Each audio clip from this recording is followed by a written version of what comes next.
Eu fiz 3 cultos nos campos dos pastores em Israel. E aprendi de perto como era a tarefa de um pastor de ovelhas.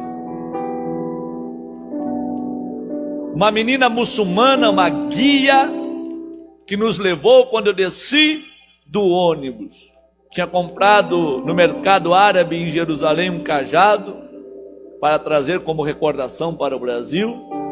Ela veio mancando de uma perna, com uma muleta. Ela falou: pastor, vamos fazer o seguinte, eu vou deixar minha muleta que é um pouco pesada, o senhor me empresta o seu cajado, pode ser? Eu falei: sem problema.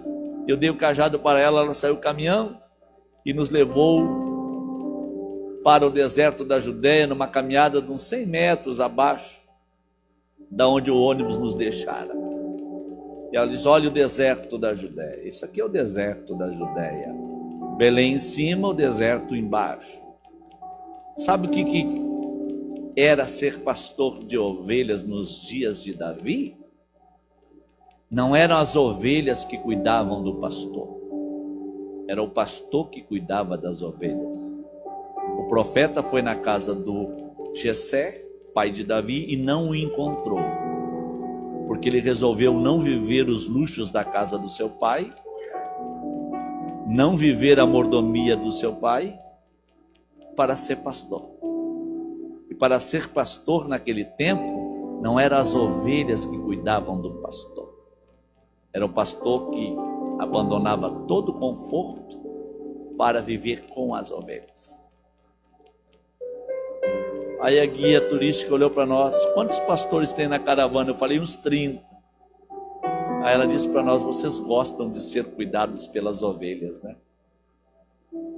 Mas aqui eu vou ensinar para vocês o que é ser pastor de ovelhas nos dias de Davi. Ela falou o seguinte: querem ver como as ovelhas aqui no deserto elas são inteligentes? Ela pegou aquele cajado que eu havia emprestado para ela, foi numa pedra e ela bateu contra a pedra, fazendo dar um som no deserto e naquele vale. Quando ela batia com o cajado, dava um som interessante. Ela dizia assim: eu vou bater 3 vezes e vocês vão ver o rebanho da direita levantar a cabeça. Ela bateu 3 vezes e o rebanho da direita levantou a cabeça e procurou. Ela falou assim: esse é o contato com esse rebanho. 5 batidas aqui e eles vão levantar a cabeça, o rebanho levanta a cabeça. Ela bateu 5 vezes rápido e o rebanho da esquerda levantou a cabeça procurando o pastor. Aí ela falou: sabe o que é isso? A autoridade do pastor naquele tempo de Davi não estava no grito da voz, estava no cajado. Não precisava ficar gritando, era só usar o cajado que resolvia o problema. Eu vou explicar um negócio para vocês. Olha que coisa interessante. Diz a Bíblia que Jesus, saindo da cidade, ele viu, né? A gente tem que sair para ver. Ele diz: eu vou mostrar para vocês aonde ficavam as cavernas criadas nos tempos de Davi para guardar as ovelhas à noite dos predadores. Que durante o dia é muito calor, quando está calor demais, segura as ovelhas nas cavernas e o pastor vai atrás de pasto para trazer para a caverna para elas se alimentarem. Mas se não tiver tão calor, solta elas, mas traz ela de noite para a caverna. Durante o dia, 40 e tantos graus no deserto, dentro da caverna 23 graus, 19 graus. Algo muito interessante. E ela fala para nós: você sabe o porquê que Jesus falou que o bom pastor dá vida pelas ovelhas? Não soubemos. E ela disse o seguinte: olha, os pastores traziam os rebanhos para dentro dessas cavernas, acendeu a luz de uma caverna bem ampla, no meio do deserto. E quando o rebanho entrava para dentro da caverna, o pastor fazia a cama dele na porta de entrada da caverna. Porque vindo o predador querendo tocar nas ovelhas, teria que passar por cima do pastor, que estava na porta de entrada da caverna, deitado. É por isso que Davi deu testemunho para Saul: e vindo o leão, eu matei o leão. Ele não saiu a caçar leão. E vindo o urso, eu matei o urso. Porque o bom pastor dá vida pelas ovelhas. Ele deita na porta da caverna. Para tocar na ovelha, tem que passar por cima do pastor. Porque ele dá a vida pelas suas ovelhas. Isso era ser pastor. Ela diz o seguinte: mas entre o rebanho é normal e comum que tem as ovelhas rebeldes. Não tem das 100 ovelhas uma que se perdeu? Isso é normal, é comum. Ovelhas que saem do convívio natural. Quando uma ovelha se perde uma vez, ela é tolerada. 2 vezes, ela é suportada.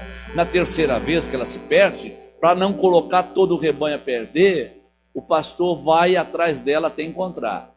Uma vez encontrando, o pastor tem que disciplinar essa ovelha. Sabe como é que é disciplina? O pastor pega o cajado que ele tem na sua mão, vira do avesso, onde tem aquela curva em U, levanta com o cajado bem firme na mão e bate na perna da ovelha, quebrando a perna dela. Mas uma vez ela disciplinada com a perna quebrada, o pastor não deixa ela no relento para os predadores. O pastor pega ela e coloca nos seus ombros.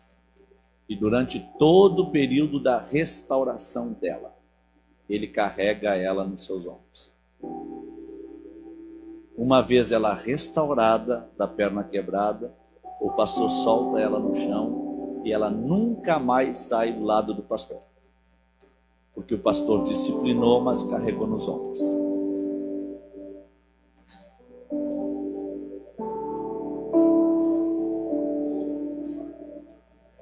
Ele não disciplina para entregar na mão do predador. Ele disciplina para carregar nos seus ombros. Ela olhou para nós e falou assim: ó, deixa eu falar um negócio para vocês. Vocês estão vendo que eu tenho uma perna quebrada? Belém toda ela é construída de pedras. Eu estava escorada no muro da minha casa num dia e o muro cedeu e eu caí junto com o muro e pedras caíram por cima de mim. Eu quebrei o meu maxilar em 3 partes, fiquei com grampos na minha boca por mais de 6 meses e a minha perna foi quebrada em 2 partes. Eu, muçulmana praticante, apaixonada por Maomé, guardando o Alcorão como nosso livro sagrado, fui parar numa cadeira de roda depois de estudar tanto e falar 4 idiomas, porque o meu sonho era ser uma guia turística nesta região. Aí sabe o que aconteceu? Um dia, meu esposo me colocou no quintal da nossa casa, debaixo de um pé de oliveira. E eu fiquei lá, sentado na cadeira de roda, e peguei no sono. E acabei dormindo na cadeira de roda. Quando eu peguei no sono, sentado na cadeira de roda, eu tive um sonho. E no sonho apareceu um pastor de ovelhas para mim.